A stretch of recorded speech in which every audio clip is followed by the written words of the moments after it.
Turns out there's still more instances of player choice not mattering to the progression of games.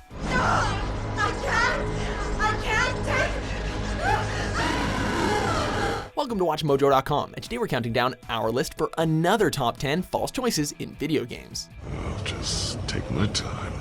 Once again, we're looking at scenes and moments in gaming where the player is told that their actions affect what will occur next, only for said actions to be rendered irrelevant to the gameplay or narrative. Everything is in place. We can initiate whenever you wish. Be it a simple choice of cards or a decision to spare a life, these choices come across more as misdirection and manipulation than an offering of actual options. I know them. I trust them. Number 10, cure cancer or solve world hunger. Saints Row 4. Showtime. Two incredibly worthwhile options, yet definitely no outcome. Early in Saints Row 4, the boss of the 3rd Street Saints miraculously becomes President of the United States and has had time to settle in and make some questionable decisions. So you agree you have a problem? No, you do. You're the communications director. Fix this. Shortly before attending a press conference, the boss is met by his vice president, Keith David, who offers to put one of two bills up for vote. Do you want to be the president who cured cancer or the president who solved world hunger? Whether the player chooses the bill to cure cancer or solve world hunger, the choice is never brought up again and appears to be forgotten by the time the real action starts. Speaking of hunger, tell the kitchen to send up a burger. Good choice. Number 9, the Kravchenko interrogation. Call of Duty, Black Ops 2. Letting go of the past is tough for most, but Alex Mason has a very unique problem in this regard. The Soviet Union is dying. Having been subjected to mental conditioning in the 1960s, Mason is driven to kill several of his former captors. So, when a mission to Afghanistan has Mason present for the interrogation of Lev Kravchenko, one such captor, it falls to the player to either stop or indulge Mason's urge to kill. If you fail to stop Mason, he kills Kravchenko and his allies turn on him. And, if Mason resists, his friend Woods pulls the trigger instead and causes their allies to turn traitor. What a stunning difference that made.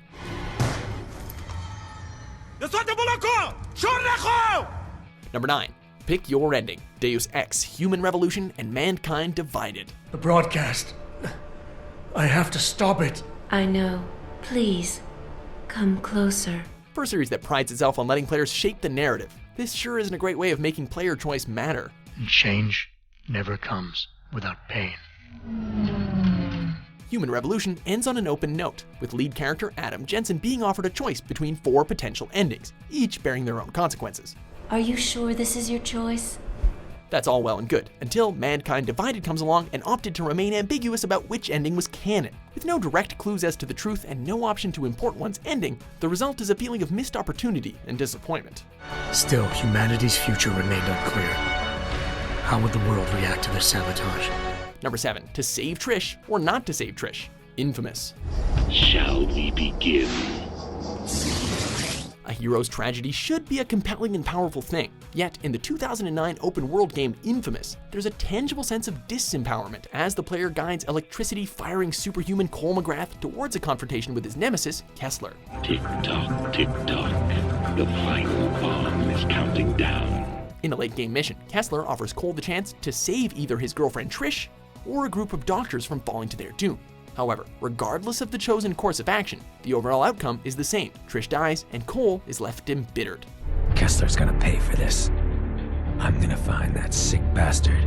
All of the good or evil karma in the world can't change how much this event feels like a frustrating instance of narrative railroading. I saw what Kessler put you through.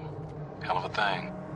Every minute that mad dog walks the planet, all of our lives are at risk. Number 6, the 2 Valanices. King's Quest. Watch out!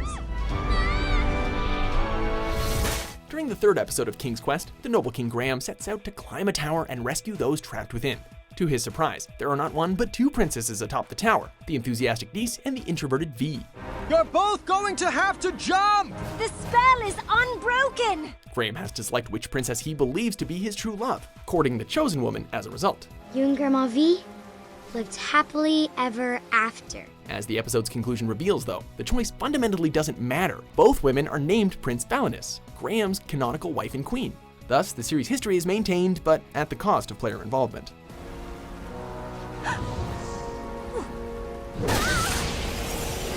Number 5, A Farewell to Arm, The Walking Dead Season 1. Okay, you can do this.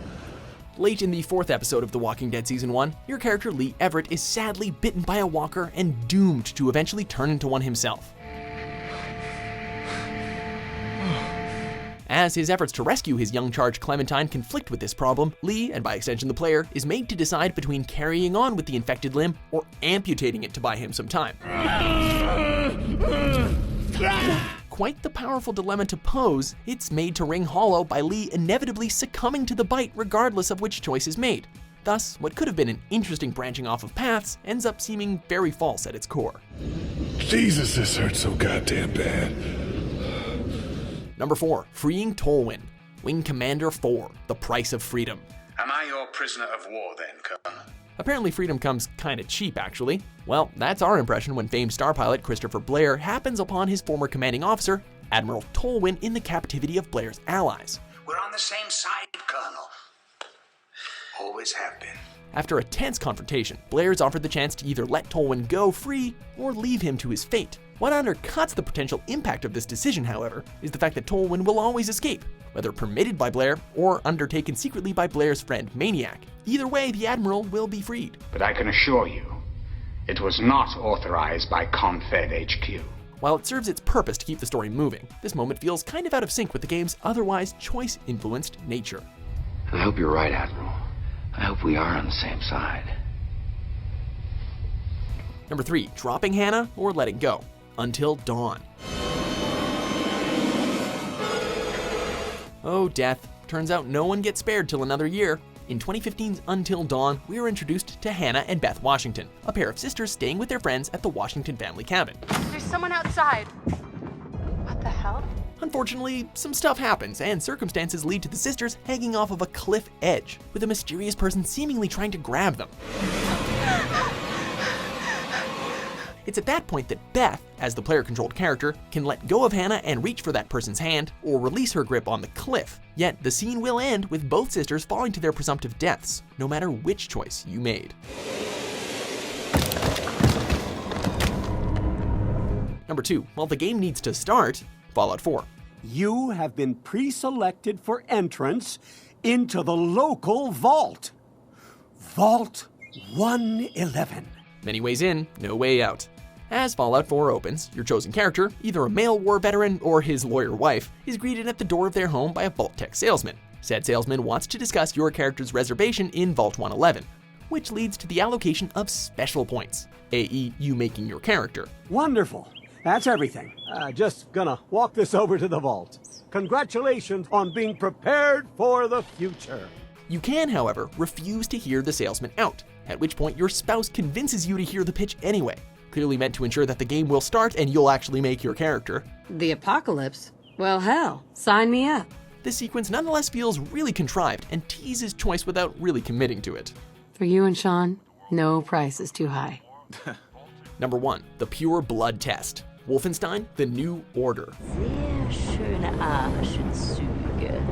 Findest du nicht auch, Bobby? Well, the idea of feeling tension was really nice while it lasted. Not long after BJ Blazkowicz returns to action in The New Order, he and his new companion Anya set off aboard a train to Berlin. Blazkowicz, you're just another Nazi chairman for coffee in the middle of the night. Along the way, Blazkowicz is asked to sit down by a pair of Nazi officers and asked to take a test. Ich möchte Sie einem Test unterziehen. You then have to select from a series of cards, with the threat of death should you choose the right one, because that would prove that you're apparently not pure blood. There's just one tiny issue here. No card is wrong, and BJ gets to walk away unscathed in almost every scenario. Meinen Sie, dass dieser Mann unreines Blut hat, Bernhard? Do you agree with our list? What false choices in gaming bother you the most? Need to get out of here. Fast. If you didn't see a false choice you thought should be on this list, be sure to check out our first list on the topic. And for more revelatory top 10s published every day, be sure to subscribe to WatchMojo.com. I'm so sorry.